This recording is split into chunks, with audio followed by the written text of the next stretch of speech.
I walked away from my family, and honestly, I am at peace with it. Right now, I am sitting inside my RV, parked just outside a little cafe that offers free internet. I have replayed this story 1,000 times in my head, but something tells me writing it all down might help me sort through the mess up there. It has been close to 6 months now since the day it all fell apart. I left my family about a week after what I now call D-Day. I was 37 at the time, my wife, let's call her Eve, was 36, and our daughter had just turned 13. I found out about the affair completely by accident. I had no clue, none at all. I genuinely believed we were doing fine. Our marriage seemed healthy, filled with affection. We talked for hours, laughed a lot, went on date nights often. We had our own hobbies and a few shared ones too. Physically, we were both doing all right. Everything felt good. Or maybe I was just lying to myself. Turns out, Eve had been sleeping with another guy. So clearly, she found something in him that she did not see in me.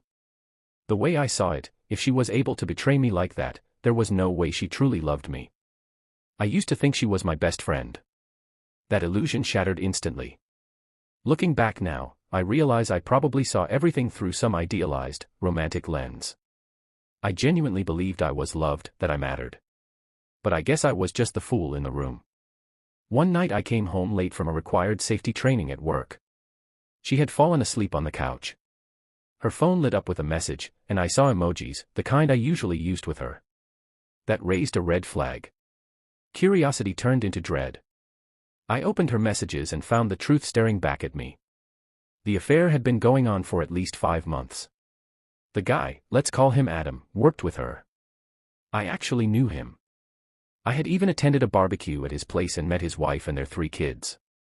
Their youngest was just a toddler, 2 years old. Reading those messages broke something in me. It was like a switch flipped. I stopped feeling anger and just shut down. Not just toward Eve, toward everything. I went completely numb.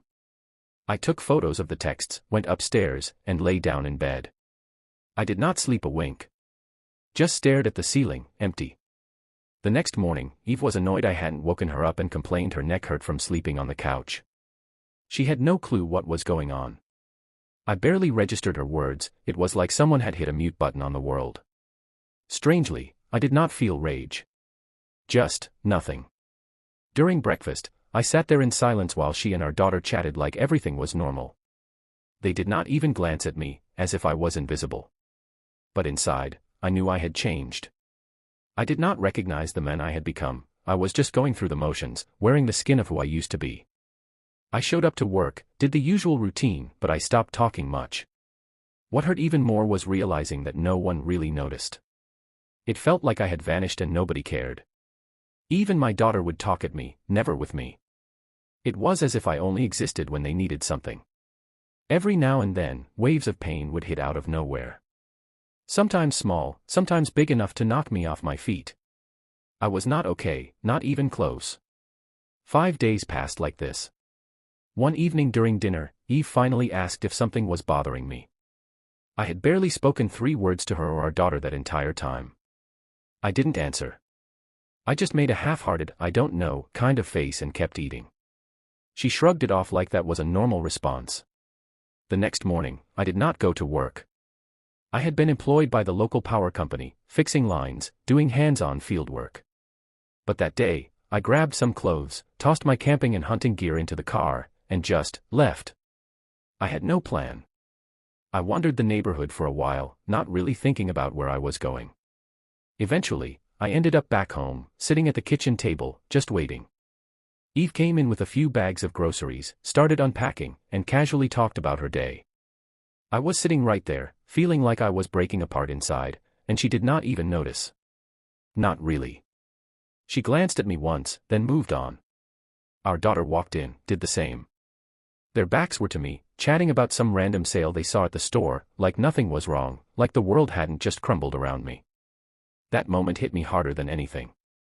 I had never felt so completely discarded, so unseen. It was like I did not even exist in their world. As I sat there, my mind started rewinding everything, our life together, the memories, the years. And all I could see, painfully clearly, was that I had never really mattered to them. Maybe I had just been a background character in their story. An accessory. A convenient prop to hold things together. A wave of hurt crashed over me, and I broke down. I cried, quietly at first. They still didn't notice. Not even a glance. That hurt turned to rage. White-hot, gut-deep anger. I had a glass of water sitting in front of me. I stood up and hurled it hard against the tile backsplash above the sink. It exploded. Glass flew everywhere. That got their attention. They spun around, both of them startled and pissed off. But then they saw my face, twisted, soaked with tears, and froze. For a long moment, everything was dead silent. Then I finally spoke. "Eve, I know about you and Adam." I was clenching my jaw so tight it felt like my teeth might crack, but the words came out clear, steady. Our daughter turned to her mother, stunned. "Wait, is that true, Mom?" Eve's eyes flicked to mine, just for a second. "I'm sorry. I can explain," she muttered, barely audible. But instead of talking to me, she turned back to our daughter and they started arguing. Loudly. Emotionally. Completely ignoring me again. I just stood there thinking, really? Still invisible. I even muttered, "Hello.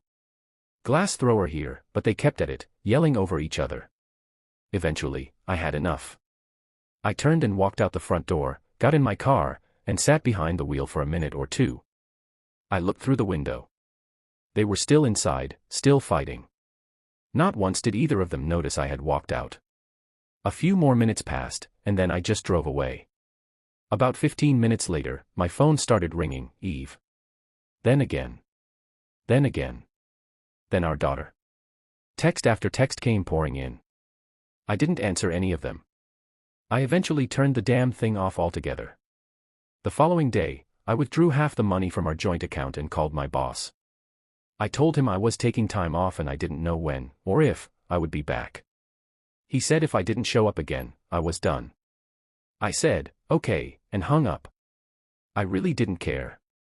After that, I drove to Adam's place. His wife answered the door. I handed her a printout of the messages and calmly told her everything, what Adam and Eve had been doing behind our backs. I walked away while she sobbed on the steps. I felt no guilt. Just empty. That night I ended up in some cheap, worn-out motel on the edge of town. I spent the next few days drifting. Numb.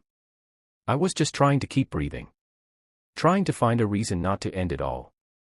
I wasn't doing a very good job of it. Somewhere around day 3 or 4, I honestly lost track. Eve's older brother showed up. Let's call him Bob. He was a cop. I still don't know how he found me. He came in like an interrogator, trying to get me to talk. I gave him nothing. Just sat there, blank.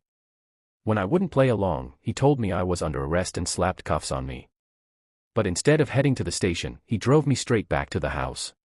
He dragged me into the living room like some criminal, and suddenly I was surrounded by my wife and daughter, both shouting at me. Accusing me of hurting them. How dare I disappear like that? How selfish I was to make them worry.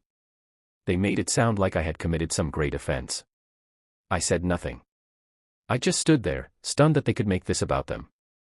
Finally, Eve lost her temper and screamed, "Say something." I looked her dead in the eye and calmly said, "I have nothing to say to you, whore." That did it. Bob snapped. He shoved me hard against the wall and screamed in my face not to talk to his sister like that. But here's the thing, I loved that reaction. I do not even know why, but it gave me this dark sense of satisfaction.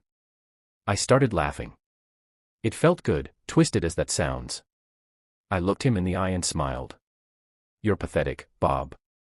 Your wife left you, right? Did you hit her too? Is that why she ran?"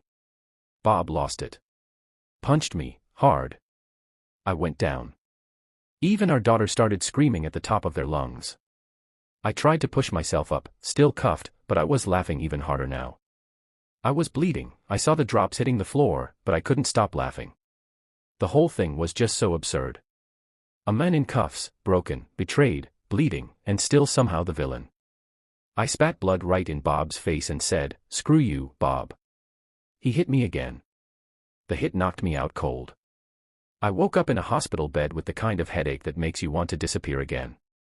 I barely opened my eyes before I vomited onto the floor.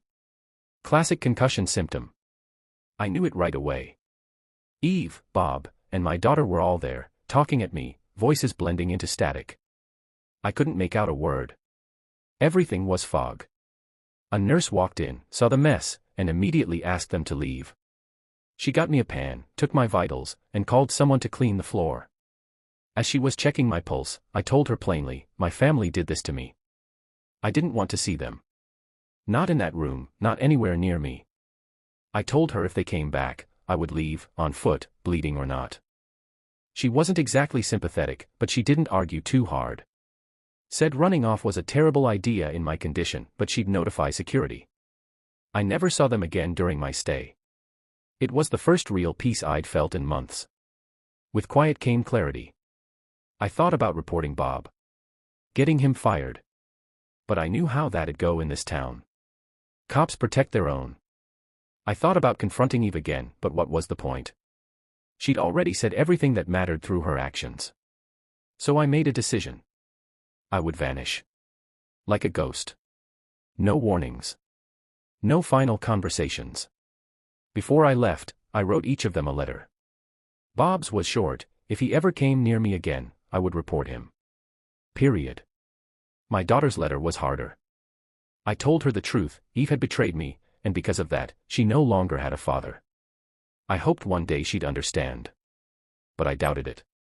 Eve's letter was the longest. No emotion, just practical facts. I told her to sell the house. I wasn't paying a cent more toward the mortgage or utilities. I explained that reconciliation was impossible. Especially after she had sent Bob to drag me back and beat me unconscious. In front of our daughter. I told her she would have to arrange the divorce herself. I wouldn't lift a finger. I warned her not to look for me. If she tried to re-enter my life in any way, I would end it. That was not a threat. That was a statement. I told her we would never speak again. I ended the letter by writing how much she had hurt me. I regret that line more than anything. It felt like I handed her one last piece of me. Like I let her cause just a bit more pain. I made a plan while still in that hospital bed. Eve had left some fresh clothes. The nurses passed them on. One evening, I slipped out the rear fire escape. Some alarm went off. I panicked a little, but no one chased me. I walked straight back to the motel where I had left my car. I traded it in for a small RV, took what cash I had left and hit the road. I bought a new phone. The only call I made was to my father. I told him everything. Warned him, if he ever gave out my new number, I would vanish for good. No second chances. He could call if it was something legal or necessary. Otherwise, I was gone. The first few months were brutal. I mourned the life I thought I had. But the deeper truth settled in slowly. I wasn't grieving a real life. I was grieving a fantasy. A comforting lie I had built in my head. The loving wife. The close family. The friends. All illusions. Those people never really cared about me. Over time, I began to rebuild, on my terms. No names. No ties. No obligations. I became a ghost. Now, I exist through a P.O. box. I rent a safety deposit box to store cash and anything of value. I live off odd jobs. I hunt, fish, scavenge. My expenses are minimal. My savings actually grow. I pay no taxes. I have no bank account. When people ask my name, I tell them, people call me Fred. That's not my name. But it works. I go out of my way not to participate in society. Not to leave any trace. I'm still invisible, just like I was in that house. But now, at least, I'm invisible on my terms. And, strangely enough, I like it. I brew my own beer. I move when I feel like it. I work when I feel like it. I spend long days out in nature with nothing but the sky and the wind. And for the first time in forever, I breathe. I have a few friends I hunt and fish with now. They don't know the full story. Maybe they never will. But when I'm out in the woods with them, casting a line into a quiet lake, it's enough. I'm in the best shape of my life. My body feels strong. My mind, still fractured. But it's quieter now. My life, weirdly, is improving. No one uses me anymore. No one pretends to love me while draining me dry. I don't know what happened to Eve, to my daughter, to the house, to the paperwork, to anything. And I don't care. My father tried to tell me a few times, I shut him down every time.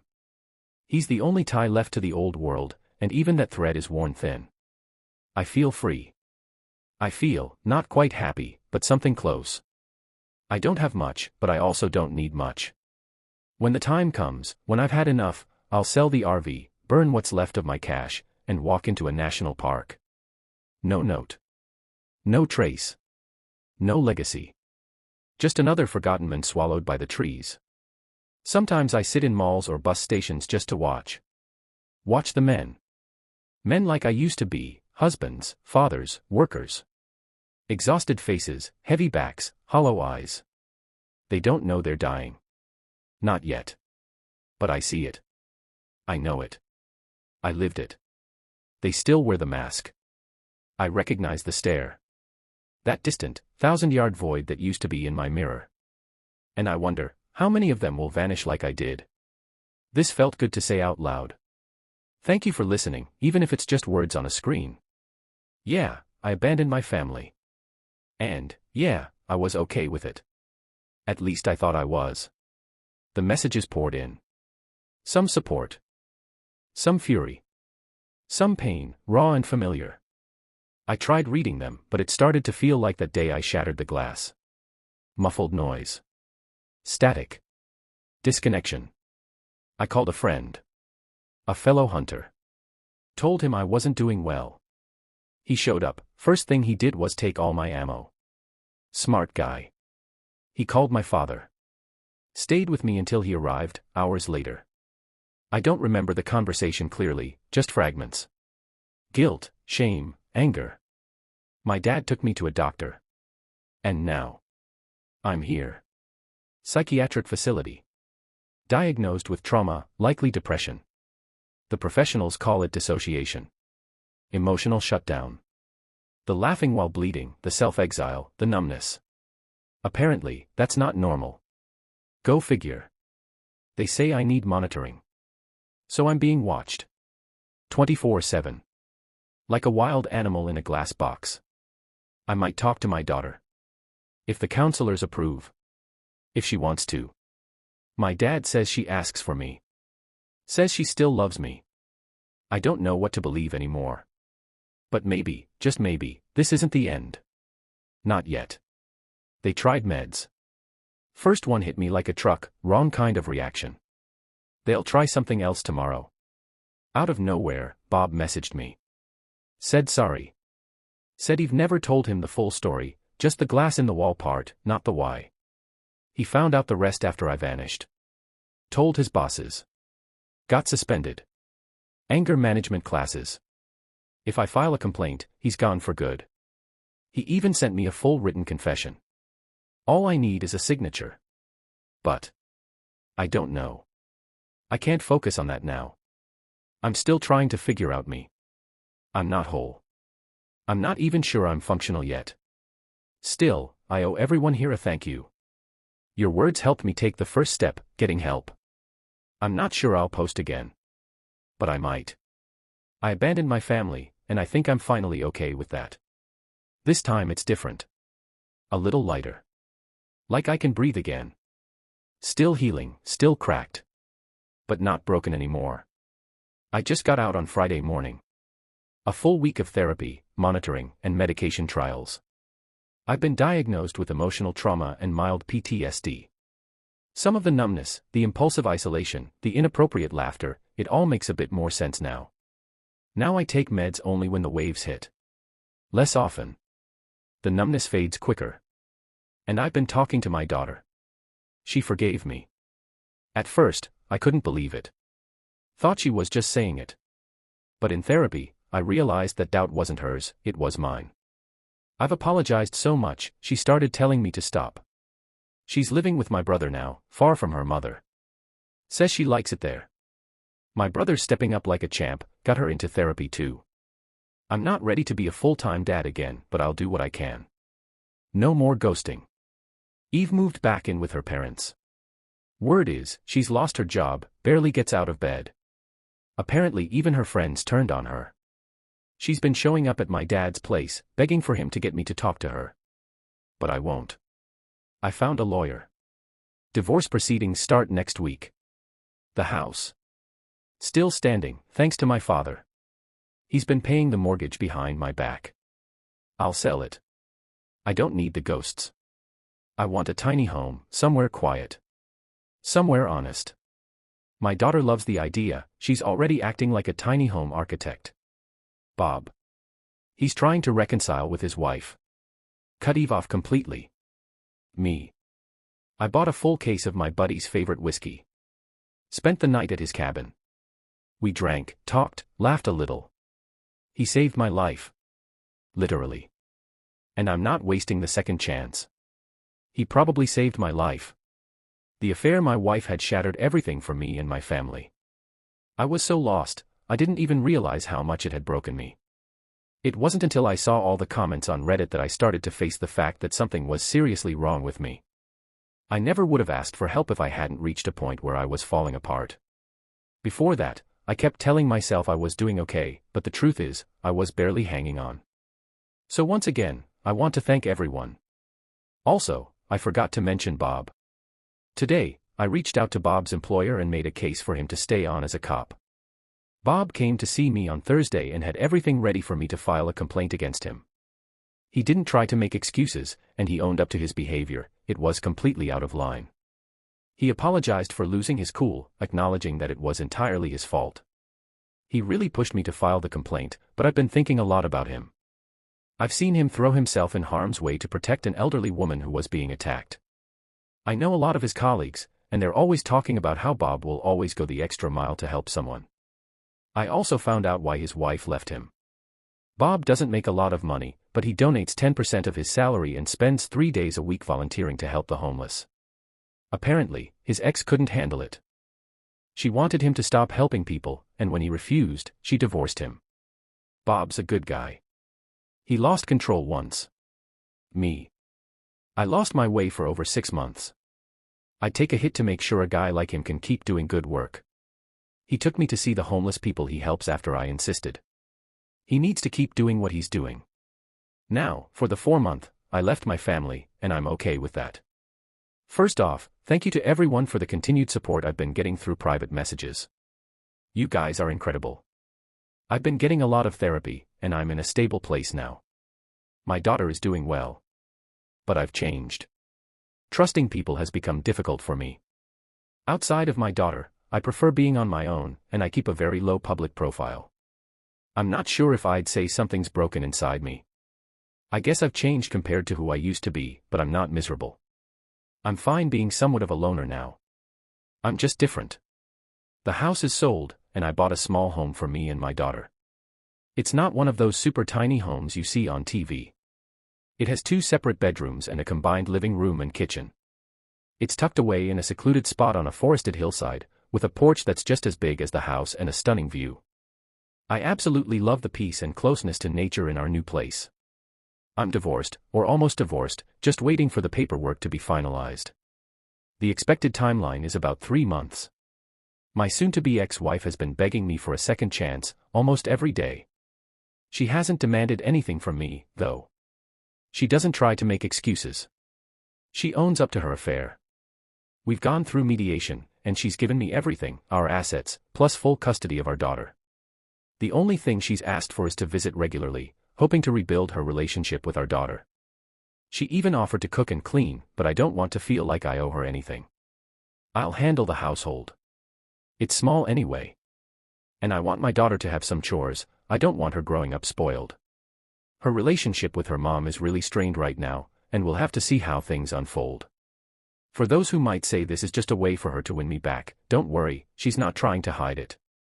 She's been upfront with me, saying she hopes we can figure out a way to get back together and that she'll do what it takes. She's promised to respect my boundaries, so I'm okay with it. As for me, I've told her I want closure. There's no chance of us fixing our relationship. We'll co-parent, and that's it.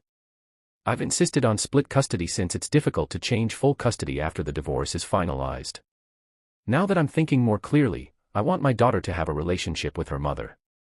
I've forgiven her and moved on. From now on, I'll live my life the way I see fit. As for the assets, I'll give her half, either right at the last moment or immediately after the divorce is final. We built everything together during our marriage, so it only feels right that she gets half. But I'm really curious to see if she'll actually go through with giving me everything, like she promised. She's extremely remorseful, and I find that it helps me heal. My soon-to-be ex-wife is still struggling. Some might say she's falling apart. She's going to counseling, along with all of us, family therapy for my daughter's sake. I'm determined to make up for the mistakes I made for her. My daughter is very perceptive. I believe she's forgiven me, but she watches closely how I behave around her mom. I'm committed to being a good role model for her, so I'll make sure to set a great example. When I first posted, I was in a really dark place. Looking back, I'm glad I was foolish enough to post on Reddit. Honestly, I'm not sure why I even posted, but I got the feedback I needed, and it really helped snap me out of that mindset. The aftermath has been incredibly hard to deal with, but I'm finally starting to stabilize. Even though our family and marriage are shattered, I know we'll be okay in the end. So, once again, thank you all,